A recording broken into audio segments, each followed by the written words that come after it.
আসসালামু আলাইকুম সুপ্রিয় ভাই বোনেরা, আমি আছি মোহাম্মদুল্লাহ সিরাজ ফাহিম তোমাদের সাথে। আশা করছি তোমরা সবাই সুস্থ আছো। পূর্ববর্তী লেকচারের ধারাবাহিকতায় আমরা আজ আলোচনা করব উচ্চতর গণিত প্রথম পত্রের তৃতীয় অধ্যায় সরলরেখা নিয়ে। চলো শুরু করা যাক। আজ আমরা যে বিষয়টা নিয়ে প্রথমে আলোচনা করব সেই বিষয়টা হচ্ছে তিনটি সরলরেখা সমবিন্দু হওয়ার শর্ত। খেয়াল করি আমরা ধরলাম আমার কাছে তিনটা সরলরেখা দেয়া আছে, যার সমীকরণগুলো হচ্ছে যথাক্রমে একটা হচ্ছে 1x plus b1y plus c1 is equal two 0, আর একটা হচ্ছে a2x plus b2y plus c2 is equal two 0, এবং তৃতীয় সরলরেখাটি হচ্ছে a3x plus b3y plus c3 is equal two 0। খেয়াল করি যে তিনটা সরলরেখা আমার কাছে দেওয়া আছে, তো খেয়াল করে এখানে হচ্ছে স্ট্রেট লাইন যেহেতুগুলো সরলরেখা সেন্টিমিটার অসীম পর্যন্ত বিস্তৃত, তাই আমরা অসীম পর্যন্ত বিস্তৃত এই অংশ পোর্শনটা দেখালাম যে তারা আসলে অসীম পর্যন্ত বিস্তৃত।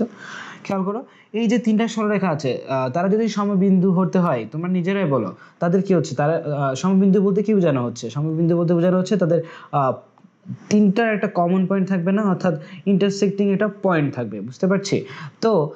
ধরে নিলাম এটা যেহেতু আমার একটা শর্তটা বের করে নিতে হবে, সো আমরা প্রথমে চেষ্টা করবো যে কোনো যে তিনটা সরলরেখা আছে তার মধ্যে যে কোনো দুটো সরলরেখার একটা ছেদবিন্দু অর্থাৎ পয়েন্ট অফ ইন্টারসেকশন বের করে নেওয়ার চেষ্টা করব। তাহলে খেয়াল করো এই যে ধরলাম আমার কাছে 2 নম্বর যে সরলরেখাটা আছে, 3 নম্বর যে সরলরেখা আছে, তাদের পয়েন্ট অফ ইন্টারসেকশন অর্থাৎ ছেদবিন্দুর স্থানাঙ্কটা জানতে হবে। তোমরা পূর্ববর্তী লেকচার যদি ফলো করে থাকো তাহলে জানার কথা যে আমরা বর্জ্যগুণন পদ্ধতিতে দুইটা সরলরেখার সমাধান ইতিমধ্যে বের করে নিয়েছি। তাহলে এই যে বর্জ্যগুণন পদ্ধতিটা ব্যবহার করে আমরা যদি এখন এই যে 2 নম্বর সমীকরণ এবং 3 নম্বর সমীকরণে যদি সমাধান বের করি, তাহলে সমাধানটা কিরকম আসবে? সমাধানটা আসবে এরকম যে সমাধান ধরলাম স্থানাঙ্কটা হচ্ছে x, y ধরে নিলাম। তাহলে হচ্ছে x সমান কত আসবে তোমরা বলো তো। খেয়াল করো যখন হচ্ছে আমরা দেখতে পাচ্ছিলাম আমাদের যে দুইটা সমীকরণ দেয়া থাকে, তাহলে হচ্ছে তাদের সমাধানটা ছিল এরকম যে x divided by something divided is equal to y divided by something is equal to 1 divided by something, এরকম বলেছিলাম না? এখন খেয়াল করো যখন আমি x স্থানাঙ্কটা বের করছিলাম তখন কি করছিলাম, এই যে নিচের যে পোর্শনটা ছিল সেটা কি করছিলাম, এই পুরো অংশটা সমান আমরা এই অংশটা লিখছিলাম। সো তখন হচ্ছে কি এই যে x এর মান বের করার জন্য আমরা কি করছিলাম, এই পোর্শনটাকে যেটা আমরা পক্ষান্তর বলে থাকি, পক্ষান্তরের মাধ্যমে এই অংশে নিয়ে আসছিলাম 1 দ্বারা গুণ করে, অর্থাৎ সো একইভাবে y এর অংশটা বের করছিলাম।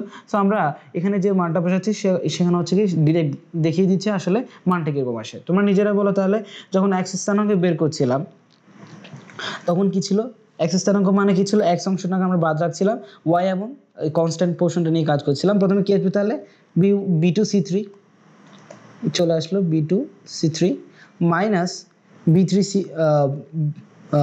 b3c2। এখন খেয়াল করো তাহলে এই যে এই পোর্শনটাতে কি আসবে বলতো, এই পোর্শনটাতে বের করলাম কারণ হচ্ছে পক্ষান্তরের মাধ্যমে এটা এই অংশে এসেছে।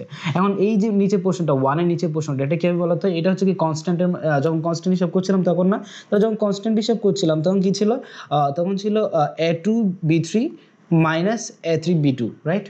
তাহলে এই পোর্শনটা কি চলে আসে, a2b3 মাইনাস a3b2, ঠিক আছে? তাহলে একইভাবে আমরা y স্থানাঙ্কটা পেয়ে যাব না? y স্থানাঙ্কটা কি আসে বলো তোমরা। তাহলে যখন আমি y নিয়ে কাজ করছিলাম তখন কি করছিলাম, যখন আমরা x নিয়ে কাজ করছিলাম তখন প্রথম অংশ নিয়ে কাজ শুরু করেছিলাম। এখন যখন আমি আগে লেকচারে বলেছি যখন y নিয়ে কাজ করবো তখন কি করবো, উল্টাটা হিসাব করবো, অর্থাৎ নিচের থেকে উল্টাটা হিসাব করে আসবো। তো আলটিমেটলি তখন কি চলে আসে খেয়াল করো, a3c2 minus a2c3 divided by এই নিচের পোর্শনটা আগের মতো আসবে কারণ হচ্ছে কি এই পোর্শনটা তো fixed. So ultimately a2b3 minus a3b2, বুঝতে পারছি? তাহলে এখন আমি পুরোটাকে ইরেজ করে দিলাম কারণ হচ্ছে আমার এটা আসলে লেখাই আছে। সো আলটিমেটলি কি আসলো, এই যে তাদের যে ছেদবিন্দুর স্থানাঙ্কটা কি পেয়েছি, b2c3 minus b3c2 divided by a2b3 minus a3b2, আর একইভাবে y স্থানাঙ্কটা আমরা বের করেছি। এখন তোমরাই বলো তাহলে হচ্ছে আমি কি এই যে দুইটা সরলরেখা যা আমার দেওয়া ছিল তাদের ছেদবিন্দুর স্থানাঙ্ক এটা না, এই ছেদবিন্দুটা স্থানাঙ্কটা আমি পেয়ে গেলাম। আচ্ছা, খুব ভালো কথা। এখন তোমরাই বলো এই যে ছেদবিন্দুটা আবার কি 1 নম্বর সমীকরণকে সিদ্ধ করবে না? অবশ্যই, কারণ হচ্ছে কি আমি কি বলছি যে আমার সত্যি বলা আছে যে তিনটি সরলরেখার সমবিন্দু হওয়ার সত্যটা আমি বের করছি। সো আলটিমেটলি এই সরলরেখাটা অবশ্যই কি হবে, এই ছেদবিন্দুর মধ্যে দিয়ে যাবে। তার মানে কি ছেদবিন্দু যেটা পেয়েছি, ছেদবিন্দুটা হচ্ছে 1 নম্বর সমীকরণকে কি করবে, সিদ্ধ করবে না? হ্যাঁ, ঠিক কি না? 1 নম্বর সমীকরণকে অবশ্যই সিদ্ধ করবে। তার মানে হচ্ছে কি আমি যে x স্থানাঙ্ক y স্থানাঙ্ক পেয়েছি, এটাকে আমি চাইলে এই যে 1 নম্বর সমীকরণে বসাতে পারি x এবং y এর স্থলে। তাহলে চলো তাহলে আমরা কি বসিয়ে দেখি কি আসে। খেয়াল করে যদি তাহলে হচ্ছে 1 নম্বর সমীকরণকে যদি সিদ্ধ করে, তাহলে হচ্ছে আমি যদি x এবং y এর যদি মান বসাই, তাহলে আমরা কি পাচ্ছি, এরকম একটা লাইন পাবো না? কারণ হচ্ছে কি x, y এর জায়গায় এই যে x এবং y এর জায়গায় কি হয়েছে, এই যে x স্থানাঙ্ক এবং y স্থানাঙ্কটা বসেছে। তাহলে খেয়াল করে এটাকে যদি আমি এখন সিম্পলিফাই করি, তাহলে সিম্পলিফাই কেমনে করবো, তাহলে সিম্পলিফাই করবো এরকম যে পুরো সমীকরণটাকে এই যে নিচে যে অংশটা আছে হর অংশটা, এই অংশটাতে গুণ করে দিব। বুঝতে পারছি? সার্টিফিকেট কি হবে, এই অংশটা মুক্ত হবে, তাহলে হচ্ছে কি এবং এই অংশটা মুক্ত হবে এবং C1 এর সাথে এই অংশটা গুণ আকারে আসবে। তাহলে এবং এই যে সমীকরণের ডান পাশে যেহেতু জিরোর সাথে গুণ করছি, জিরোর সাথে গুণ করলে আলটিমেটলি জিরোই আসে। সো আলটিমেটলি এটা আর কোনো সিগনিফিকেন্ট কোনো ভূমিকা বৈশিষ্ট্য রাখছে না। তাহলে পরবর্তী লাইনটা কি চলে আসে, পরবর্তী লাইনটা আসে a1 ইন্টু এই যে উপরের অংশটা আর প্লাস b1 ইন্টু উপরের অংশটা প্লাস c1 ইন্টু বলেছিলাম যে হরটা গুণফল। সো আলটিমেটলি এটা আসলো এই সমীকরণ। এখন তোমরা যদি একটু ভালোভাবে একটু খেয়াল করো, আসলে এই লাইনটা কি কোনো পরিচিত মনে হয়? হ্যাঁ, অনেকের আসলে পরিচিত মনে হবে না, যখন আর একটু প্র্যাকটিস করবে সো আলটিমেটলি তখন তোমার এই লাইনটা পরিচিত মনে হবে।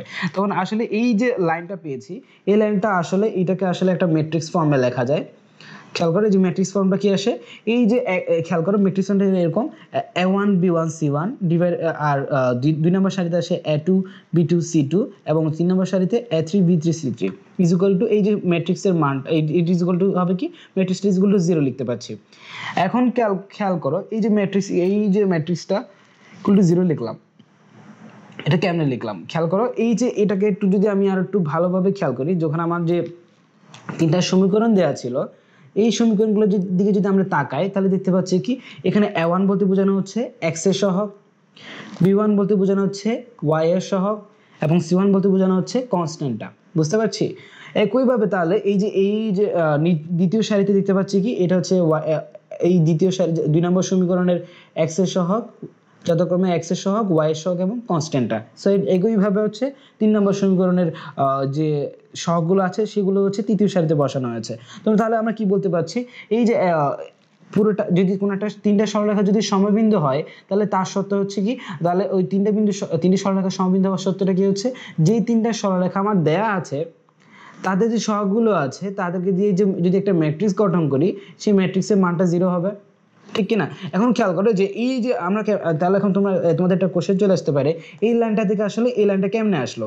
তোমরা তাহলে এই যে রিভার্স প্রক্রিয়াটাতে একটু দেখতে পারো, রিভার্স প্রক্রিয়াতে খেয়াল করো, তাহলে হচ্ছে কি আমরা ম্যাট্রিক্সকে যে ভাঙতে শিখেছি না, কিরকম খেয়াল করো। এই যে প্রথম সারিতে যে a1 আছে, খেয়াল করো আমি কি করছি, a1 এর সাথে কোনাকুনি গুণ না, এরকম ছিল না? তাহলে a1 ইন্টু কি চলে আসে, b2 c3 minus b3 c2, right? তাহলে খেয়াল করো এই পোর্শনটা চলে আসলো না, a1 into b2 c3 minus b3 c2।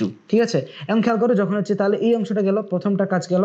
এখন আমরা কি করছি, আসলে সারি বরাবর মান বের করার চেষ্টা করছি। তাহলে হচ্ছে কি খেয়াল করো মাইনাস, তাহলে এই যে b1 আসবে, তাহলে b1 এর সাথে কি করবো খেয়াল করো তো, b1 যখন আসবে তখন হচ্ছে কি খেয়াল করো, আমি তখন এই অংশটা কাজ করব না। সো আলটিমেটলি চলে আসে কি a2 c3 minus a3 c2 না, a2 c3 minus a3 c2, ঠিক না? তাহলে এই অংশটা পেলাম না, খেয়াল করো, তাহলে পেলাম। তাহলে একইভাবে তাহলে তৃতীয় অংশটাও পেয়ে যাচ্ছি, তখন c1 পাচ্ছি, তখন কি হবে, তখন এই পোর্শনে কাজ থাকবে না। আচ্ছা, আমরা তখন হচ্ছে কি এই পোর্শনটা a2 c3 a2 b3 minus a3 b2 আসবে, ঠিক না? তাহলে হচ্ছে a2 b3 minus a3 b2 পেলাম, ইজ ইকুয়াল টু 0 না? তাহলে বুঝতে পারলাম যে এই লাইনটাকে তাহলে আমরা চাইলে একটা ম্যাট্রিক্স ফর্মে লিখতে পারি। এখন রিভার্স প্রক্রিয়ার মাধ্যমে যেটা আমি দেখালাম, তাহলে আমরা একটা এন্ডিংয়ে চলে আসতে পারি। এন্ডিংটা হচ্ছে এরকম যে তিনটা সরলরেখা যদি সমবিন্দু হয়, তাহলে হচ্ছে কি আমি কি বলতে পারি, তাদের যেই তিনটা সরলরেখা দেয়া আছে তাদের সহগগুলো দ্বারা যে ম্যাট্রিক্সটা গঠিত হবে, সেই ম্যাট্রিক্সের মানটা কি হবে, 0 সমান হবে। তাহলে এই সত্যটা যদি আমরা মনে রাখি, তাহলে হচ্ছে পরবর্তী কাজে আমরা এটাকে ইজিলি ব্যবহার করতে পারবো। হ্যাঁ, তাহলে ইজিলি ব্যবহার করতে যদি পারি, তাহলে চলো আমরা পরবর্তী স্লাইডে চলে আসি। পরবর্তী স্লাইডে কি বলছে, দুইটি সরলরেখার ছেদবিন্দু দিয়ে অঙ্কিত সরলরেখার সমীকরণ নির্ণয় করতে হবে। আসলে এই যে এটাকে কি লেখা যায়, এটাকে লেখা যায় এই যে ফ্যামিলি অফ লাইনের ইকুয়েশন বের করা। কি বলছি, ফ্যামিলি অফ লাইনের ইকুয়েশন বের করা, ফ্যামিলি অফ লাইন, অর্থাৎ equation of family of lines. ঠিক আছে, খেয়াল করে এখন তোমাদের একটা কোশ্চেন চলে আসতে পারে, সেটা হচ্ছে কি এই যে ইকুয়েশন ফ্যামিলি অফ লাইনস বলতে আমি কি বোঝাচ্ছি। বিষয়টা হচ্ছে এরকম, ধরে নিলাম যে আমার কাছে তিনটা সরলরেখা আছে, ধরলাম সরলরেখাগুলো হচ্ছে এরকম যে দুইটা সরলরেখা দেওয়া আছে। একটা সমীকরণ ধরে নিলাম L1 = 0 এবং অন্যটা সমীকরণ ধরে নিলাম যে L2 = 0। তোমরা কি দেখতে পাচ্ছ এই দুইটা সরলরেখা, খেয়াল করো এই দুইটা সরলরেখা একটা নির্দিষ্ট পয়েন্টে ছেদ করেছে। হ্যাঁ, তো এখন এই যে পয়েন্টে ছেদ করেছে সেই বিন্দুটাকে ধরলাম P এবং P বিন্দুর স্থানাঙ্ক হচ্ছে x1, y1। তাহলে তোমরাই বলতে পারি না এই যে দুটো সমীকরণ পেলাম, যে বিন্দুটা পেলাম ছেদবিন্দুটা আমরা কি ইজিলি বলতে পারি না বিন্দুটা দুইটা সমীকরণকে সিদ্ধ করবে, ঠিক কিনা। তাহলে তাহলে আমরা একটু সামনে আগাই, তাহলে হচ্ছে আমরা কি বলতে পারি, তোমরা নিজেরা বলো তো। যে তাহলে হচ্ছে সরলরেখা দুটো যদি আমরা কি বলেছিলাম, একটা সরলরেখাকে ধরে নিয়েছিলাম L1, অন্যটাকে ধরে নিয়েছিলাম L2। তাহলে এখন খেয়াল করো সরলরেখা দুটার যে L1 = যদি এমন হয় যে L1 = হচ্ছে a1x plus b1y plus c1 = 0 এবং যে L2 সমীকরণটা বলেছিলাম L2 এটা হচ্ছে আসলে a2x plus b2y plus c2 = 0, অর্থাৎ এটা এক্সপ্রেশনের মাধ্যমে প্রকাশ করলাম। এখন তাহলে তোমরাই বলো যে ছেদবিন্দুর স্থানাঙ্কটা কি বলেছিলাম x1, y1। তাহলে আমরা কি বলেছিলাম এই দুটো যেহেতু x1, y1 যেহেতু এই যে ছেদবিন্দু আলটিমেটলি তারা কি করছে সরলরেখা দুটাকে কি করবে, সিদ্ধ করবে, যে পূর্ববর্তী যাতে দেখিয়েছিলাম, ঠিক কিনা। এখন তাহলে হচ্ছে কি যদি সিদ্ধ করে তাহলে আমরা কি একটা কি লিখতে পারি যে এই যে x1, y1 দ্বারা তাদেরকে কি লিখতে পারি, এই যে x, y এর জায়গায় বসিয়ে দিতে পারি না। যদি বসিয়ে দিই তাহলে হচ্ছে আমি দুটো ইকুয়েশন পাচ্ছি, ইকুয়েশন দুটো হচ্ছে দেওয়া এখানে লেখা আছে। তাহলে এখন তোমরা বলো এই যে দুটো ইকুয়েশন পেলাম, বুঝতে পারছি, পেলাম না। তাহলে এবার আসো আমরা কি শিখেছিলাম, এই যে এইটুকু পর্যন্ত যা এসেছি পুরোটাকে একটু মাথার এক কোণায় রাখি। হ্যাঁ, এবার আমরা অন্যভাবে চিন্তা করি। অন্যভাবে বলতে চিন্তা কিরকম, খেয়াল করো আমার কাছে ধরলাম যে দুটো সরলরেখা দেওয়া আছে, একটা হচ্ছে L1 = 0, অন্যটা হচ্ছে L2 = 0। খেয়াল করো তাদের ছেদবিন্দু হচ্ছে এইটা, এই পয়েন্ট অফ ইন্টারসেকশন এটা। এখন বলো তো এই যে পয়েন্ট অফ ইন্টারসেকশন যেটা দেখতে পাচ্ছি, এই পয়েন্টের মধ্যে দিয়ে কতগুলো সরলরেখা অঙ্কন করা যাবে বলো তো, ইনফিনিটি সংখ্যক। কেন, খেয়াল করে আমরা এটা থিওরিতে তোমাদের জানা উচিত কিংবা জেনে থাকার কথা যে একটা যদি নির্দিষ্ট পয়েন্টের মধ্য দিয়ে আসলে ইনফিনিটি সংখ্যক সরলরেখা আমরা অঙ্কন করতে পারি। তাহলে কিভাবে ধরো একটা সরলরেখা হচ্ছে এরকম যে ধরলাম এটা একটা সরলরেখা, আরেকটা সরলরেখা হতে পারে এরকম, আরেকটা সরলরেখা হতে পারে এরকম, আরেকটা হতে পারে ধরলাম এরকম। খেয়াল করো এর প্রত্যেকটা কিন্তু এই যে ইন্টারসেকশন যে পয়েন্টটা ওটার মধ্যে দিয়ে যাবে। এখন তাহলে চলে আসে সেটা হচ্ছে কি, তাহলে তোমরা এই যে এতগুলো সরলরেখা দেখতে পাচ্ছি, এই সরলরেখার যে এইটাকে বলা হচ্ছে আসলে ফ্যামিলি অফ লাইনস। এই যে সরলরেখাগুলো আমরা নতুনভাবে দেখালাম সেগুলো এইটুকু বলা হচ্ছে কি ফ্যামিলি অফ লাইনস। এখন খেয়াল করো ফ্যামিলি অফ লাইনসের ইকুয়েশনটা কি, ফ্যামিলি অফ লাইনসের ইকুয়েশন হচ্ছে কি ইকুয়েশন অফ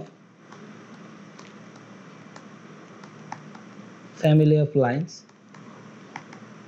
এটাকে আমরা লিখতে পারি L1 প্লাস